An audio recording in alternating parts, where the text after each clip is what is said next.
Assalamualaikum. Assalamualaikum bang. Kita orang daripada My Kakak. Hari ni kita nak kemas rumah abang bang. Masuk. Okay, saya nak kemas semua rumah saya ni. Termasuk ni semua nak kemas. Lepas tu yang ni pun nak sapu juga. Jangan bang. Jangan bang. Kenapa? Ada masalah ke? Kita orang bersihkan rumah je bang. Kita orang tak ada bersihkan masalah personal abang bang. By the way, nanti suruh My Kakak kemas bilik juga Okay, boleh bang. Bilik belah mana? Bilik ni. Bilik ni. Okay. Ni masuk. Okay. Saya nak ni lah. Semua ni boleh turunkan lah. Dah boleh kemana. Ni semua saya dah settle lah. Lepas tu ni sapu je. Tak apa. Uish, shooting range.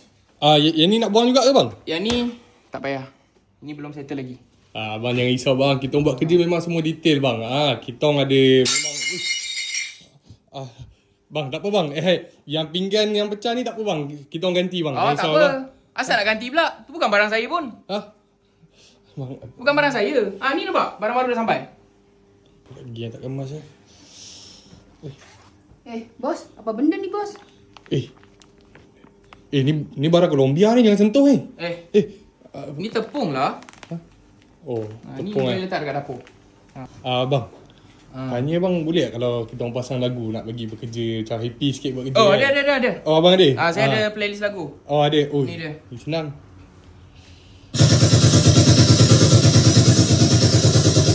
Nanti saya nak bersihkan pot kelang nanti boleh pakai korang Boleh je bang, boleh je. Bagi tahu je bila. Tapi korang punya slot selalu penuh lah. Tak apa bang, sekarang kita orang pun dah tambah team bang. Lagi senang bang nak book. Okey lah. Okey lah, sebelum korang balik, yang ni tolong sapu.